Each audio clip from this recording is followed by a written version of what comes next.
Hello, hello. Today I'm going to show you my structure for how I structure projects that I'm working on, and a quick example project. So let's jump right into it. So for this sample project, I'm going to show you, the structure and explain what we're doing. So there's a code directory, a data directory, and a paper directory. This is usually how I structure things. Sometimes I'll add a presentation directory, but those are sort of the main ones. The code has these three different scripts in them. One gets the data, one takes that raw data and makes measurements, and the third makes visualizations. This would also be where I'd put like analysis, so if I was running statistical tests. Sometimes for more complex projects, these can be more complex as well, right? Each of these, you might have a whole folder of scripts for getting the raw data, a folder about making the measures, and a whole folder of scripts that make visualizations, run analyses, but this is a simple version. So let's go through what these are. I'll talk a little bit more about all of these as well, the LaTeX and the Makefile bit. So for this simple project, we're going to answer the question, in conversations about Purdue on Reddit, do shorter or longer comments get more upvotes? So this is not a very good research project, but it's a good, nice, simple sample project. So we're going to first load the libraries, authenticate to Reddit. So you'll need Reddit authentication.py file. So here's mine. Put it in your code directory. And then it needs to have each of these things. So client ID, client secret, user agent, username, and password. I've gone over how to do this in earlier weeks, so find that and see if and get that all figured out. Okay. So let's do that. I've actually already done it. For this one, I'm not going to show it because it takes kind of a long time to get all the raw data. So I've already run all of this code. For the other scripts, I'll actually run them. So one of the things we're going to do that's a little bit different that I hope is helpful for you is we're going to load in what we've already, all the raw data we already have, and figure out how far we got. Because one of the things you'll learn about getting data from the internet, anytime that it is a kind of a long process, if you aren't just getting the last 50 tweets or something, anything you're running for a long time, there's going to be something that breaks. And so you have to have processes. This is a very simple process. So in this case, it's manual. I go in and start it again, and it goes back to, it finds all the posts that it already has data for. And if it already has data for it, then it doesn't get the data again. It's as simple as that. So that's what's going on here. If you're doing really complex things, you may have like a cron job, right? This means that it's something that runs maybe every hour or every day, and runs and kind of figures out the state and then figures out where to start again. So this very simple one, we're going to set this global variable for the number of posts. Excuse me, I set it equal to 500. I don't know. I thought that the limit was 1,000 for a bunch of requests, but it only gave me 250 posts. So I'll show where I'm talking about in a second. There may be something I'm doing wrong, or there may be some tweaks you can do to get more, but I'm going to get all of the comments for the last, I wanted 500, but last 250 posts that mention Purdue. So that's our goal. So what this does here is we have a list of the completed submission IDs. We're going to open our file. It is defined right here. This is where we're storing the data. We're going to open it. We're going to get all of the submission IDs and put them into this completed list. That's what we're doing here. And then we're going to say if we're going to try to open it, and if it can't open it, then we'll say no file equals false. If we get a file not found error, that means the file doesn't exist yet. We're going to set our completed equal to an empty list and set no file equal to true. We'll use that in just a second. Then we are going to get all of the posts. So what's going on here, the I equals 0 is our index, just for counting. All it does is this part right here. We're counting how many we've been through. If it's divisible by 10, then we just print, we're on submission I of however many we are trying to get, just so you can make sure that it's working, right? You don't want to sit there for 20 minutes and you've accidentally written like an infinite loop that's never going to end. So this helps you know that it's working. So that's what I is doing. So we're going to loop through for every submission in Reddit.subreddit, all search Purdue, sort new, limit equals number of posts. It's possible, so this searches all of the subreddits. If, for example, I just got the Purdue subreddit and looked at the all of the posts in there, that might increase the limit. Maybe there's like a separate limit if you're searching all. That seems possible to me. But for whatever reason, the limit it gave me was 250.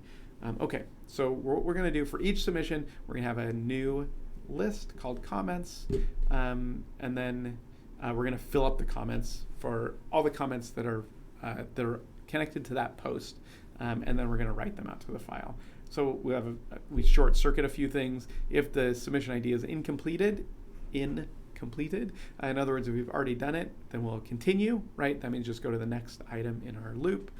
If the number of comments is equal to 0, we'll continue.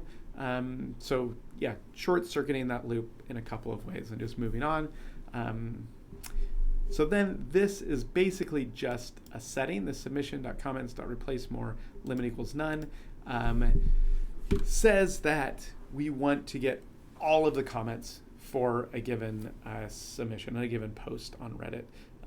Usually the default is that it will just get the top level comments. And in fact, if you try and do this without PRA, if you just use the raw Reddit API, it's kind of a pain. You sort of have to traverse the comment tree. So you get all the top level comments, and then you get all of their children, and all of their children, etc. So this is really nice, and it does it for you. So if you have this limit equals none, it means it will get all of the comments for each submission. So then we're going to loop through the comments. If you do this comments.list, it puts them in a list that you can loop through.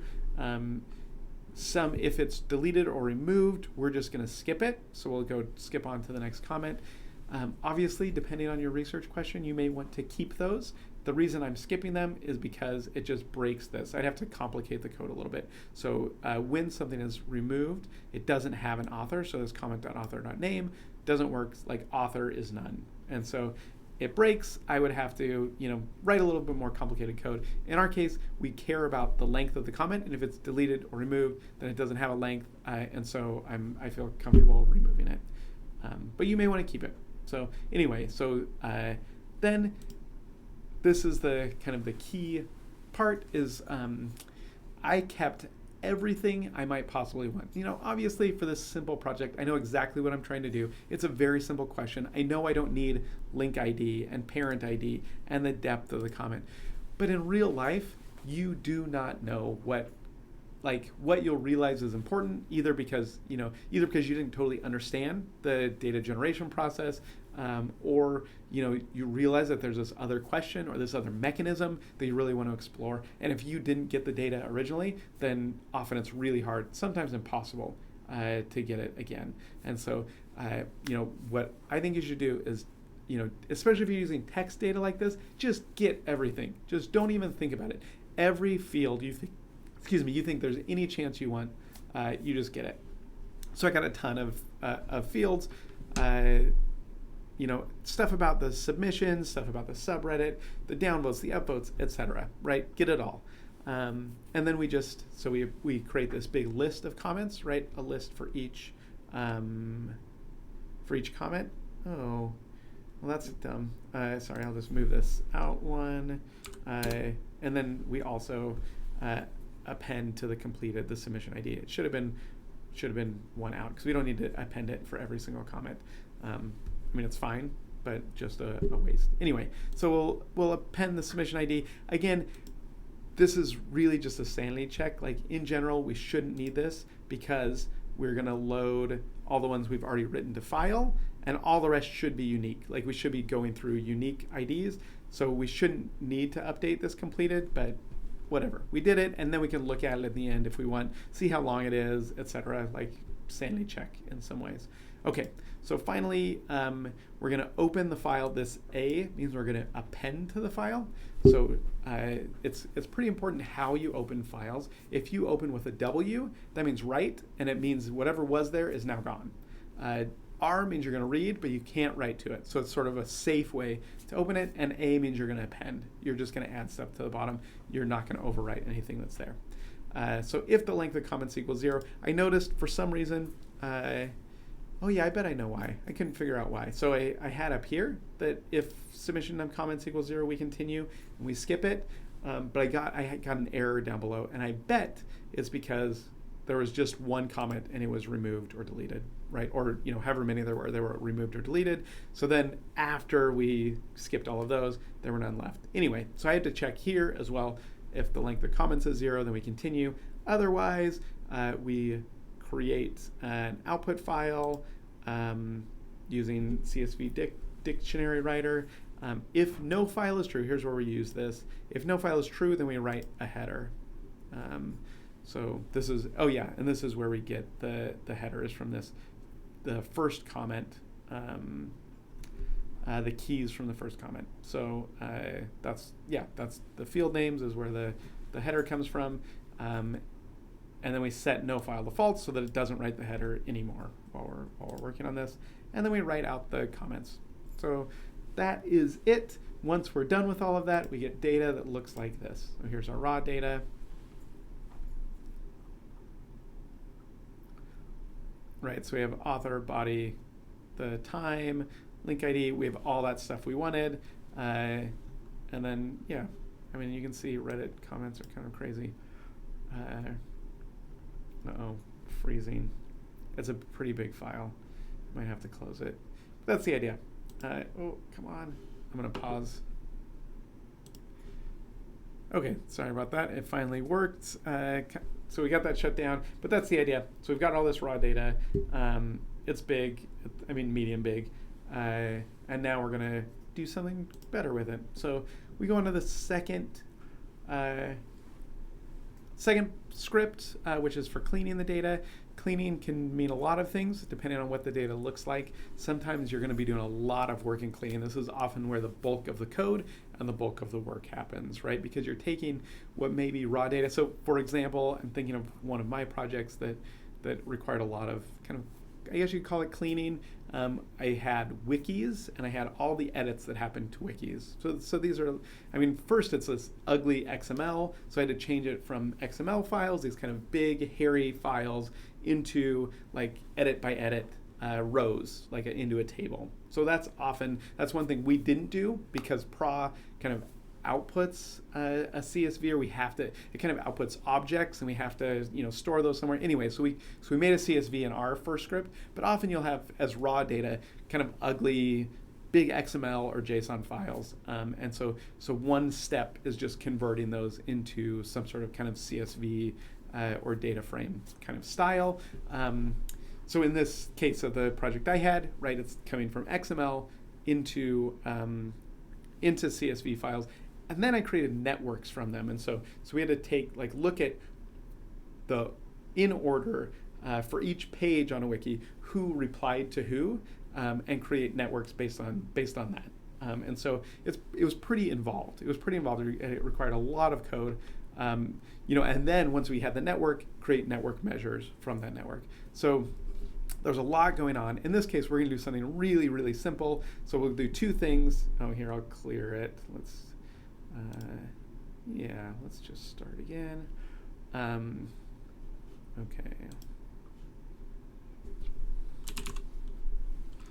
Oops, grab my teaching environment. Okay. So we'll load the data. So the raw data, and then also the file name where we're going to store the process data. We're going to count the missing. So that's one thing you should do at this step. Make sure that the raw data collection process worked well. Oops, and I forgot the code to actually open it. Okay.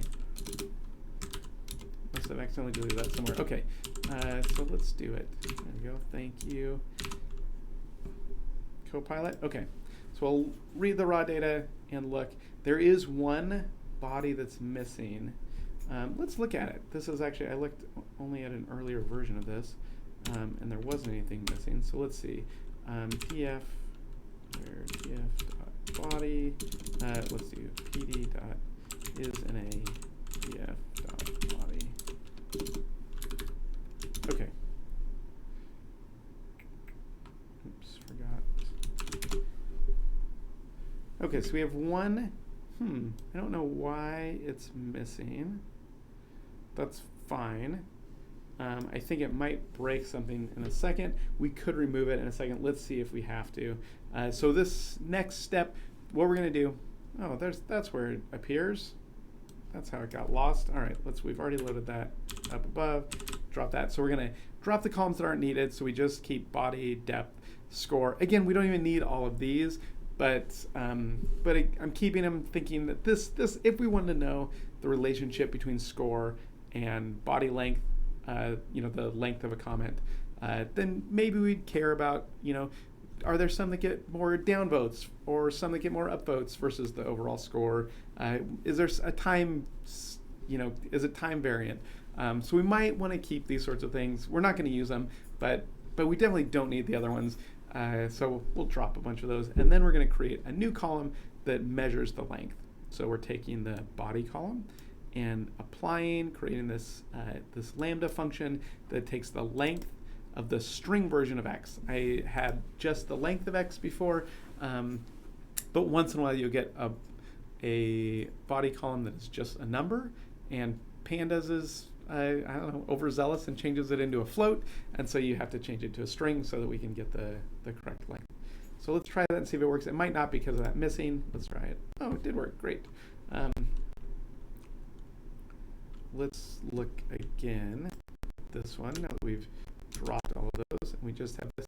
Okay, so it has comment length equals 3. Interesting. Because it changed NaN, it changed the none into the string NaN, which is not great. That's not great. I don't like that. I think in our case, this is why you check. You check for missing. I mean, if this was something that might materially affect anything, I might go back and try and figure out what this means. Where did this none come from? There's a tiny chance it's like a bug in my code that imports things.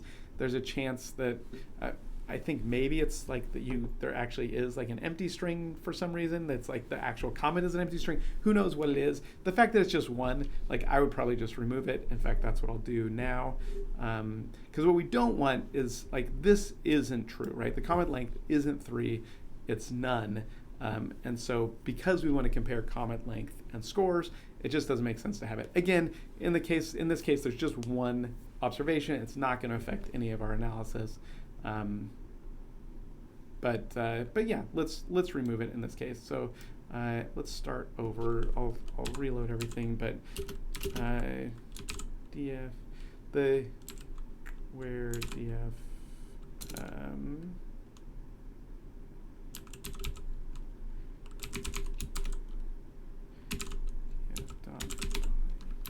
okay. Yeah, that'll work. Okay. We'll do that equals false. Okay, let's try this. We'll just run all the code above as well. Reload the data frame, and then do this. And then let's take a quick look before we write it at the data frame. That looks pretty good. Yeah, that looks good. So let's write it out. And now we have this processed data frame, right? So here's our processed data. So it looks pretty similar, but now it only has a few columns. And again, right, we probably didn't even need to keep the body here because we aren't actually going to use the text. We just want the length. But we might at this point, right, like, do a little bit of like sanity checks. Like, is this very short one? This says 95. That one's 108. Yep, it's also short. It's just about the same. This one's quite long. Is it? Yep, it's 147. Oh, that seems, no, it seems like it should be longer than that. Oh, there we go. Ah, there we go. Because it is a different one. Okay, so there's one with 918. Let's see if that looks long. Yeah, that looks long. It's this whole thing. Okay, cool. So that sanity check looks okay. It looks reasonable. Let's go to the third script, which is actually making the visualizations. Oh, here, let's clear the outputs. And run our code. So we'll import pandas, seaborn, and matplotlib. And then we're going to load that process data that we just created and create a scatter plot. So we're going to use seaborn. There's got to be a better way to do this. This is, what Copilot suggested for me. It looks fine, but it creates a scatter plot and then regression plot. It's got regression. It's got to be regression. Reg plot, which has a best fit line. Yeah, it looks fine. You'll see in just a second. It's fine. And then we're going to scale the X and Y because, like all web data, like almost everything, it's highly skewed, both the scores and the lengths. And so lots of them are quite short with a few that are very long. And then we're going to add a label for X, which is the comment length in characters. Y is score. The title is score by comment length for Purdue related conversations. We're going to add the legend, and then we're going to save the figure. And notice we're going to save the figure to the paper directory in the figures. So let's see how this works. Oh, and I was trying to figure out the reg plot. Okay, so let's run this. And note I'm saving it as a PDF, which is nicer for importing it into a LaTeX document. Okay, so here it is.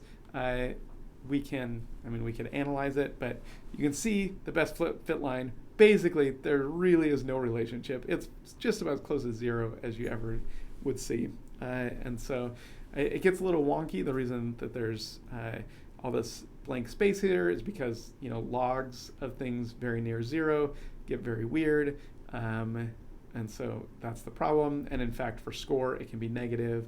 And so we had to use, I'll make a quick note here, this symlog function, which is symmetric logarithm. So it takes the absolute value and treats it as linear near zero. I don't totally get it, but that's kind of the idea of what's going on, is that it's something like the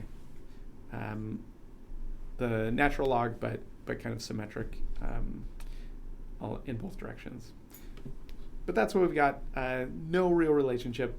Let's finally, for our last thing, show how to put that into a paper. So I want to show you quickly just a few things. One is this idea of a make file, and introduce that. This one is kind of complicated. Thanks to Mako Hill for the original version of this. But it's doing a lot. The idea of a make file is that you have this list of kind of final output files. So that's what this all is. It's saying for every .rtec file, there should be a .pdf file that corresponds. And so that's the output we want. And then it goes back and says how to make that. And so to make this PDF file, that's this part here, you need a .tec file of that name. And here's how you make the PDF once you have the .tec. To make the .tec, you take the .rtec and you run this. So it's kind of complicated looking, but that's the idea, is that you sort of, the cool thing is you can then build pipelines so that when an earlier version changes, it means that everything that's downstream of that gets recreated, and recreated automatically whenever you run the make file. It's very cool. There are a few. There's one I really like called Snake Make, which is designed specifically for kind of scientific workflows. It uses Python. In my opinion, it's a lot easier to read than make files. And really powerful as well. But I just wanted to give you a quick example, quick look at that. Again, this will also look very confusing to you if you don't write in LaTeX.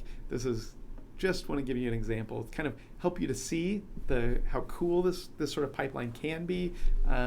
If you have any interest in learning LaTeX, I think it's worth it. There are great programs like Overleaf, which make it much easier to learn. But I'll kind of skip. The top part is all like the formatting part of LaTeX, and so it separates the formatting and the context, or in the content, pretty well. Ideally, it'd be a little bit better, but that's the idea of it anyway. And so we'll skip down to here. Here's our title. Our long comment's better, and then it's going to make the title. And then this is the cool part about RTech, is that you can actually have data, in this case R, code that runs inside of a document. And so we're going to load our raw data frame and our data frame. I'll show you where we use those in just a second. So, and an abstract, because I'm silly. And then here's where we use it. So So we talk about how we gathered the data and say this included this S expression is where you can write code. So number of rows in the raw data frame, that's how many comments, from the length of the unique authors, that's the number of authors, and then we're going to reference our figure, and we also even calculated the correlation here. So correlation between score and comment length is this other final S expression. And then here's kind of the cool part is this is just telling where, this is where it says we want a figure right here, and this is where it should be. So this is exactly where we saved our figure from script 3. So it's saved there, and that way every time we make the document, if we have updated the figure, it'll update it in the document. So it's pretty cool. Let's make this document. It is, I'm sure there's an easier way to do this in VS Code, but I don't, I do not write my documents in VS Code. I write them in Overleaf. So I don't really know how to do it. So we'll just type make here. Oh. Got to go to the paper file, which is where the make is. Okay, we'll type make, and it's going to make our document.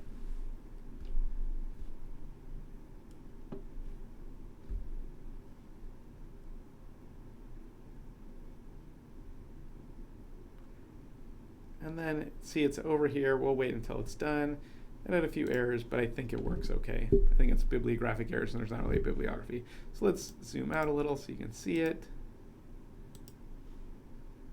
I'll close this, in fact. So here's our beautiful document. It really does look quite nice. LaTeX is very good at that. So we've got our abstract, we've got our introduction, and you can see those S expressions. So this is all the comments from, this included 9,496 comments from 2,873 authors.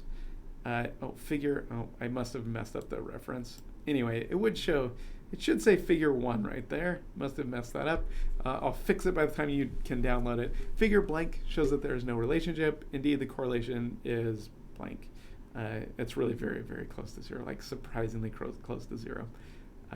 Yeah, so there you go. And but again, the cool thing, if the data changed, if I found a bug in how I was creating in the processing, if any point I change things, the nice thing about a pipeline is that you just run it all and it kind of updates all the way along the way.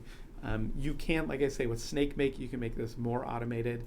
Like for example, I wouldn't in my actual work have these as notebooks. I would have them as .python files, because that way you can just write one script that runs all of them, for example, or it's easier to kind of build them into these external pipeline tools.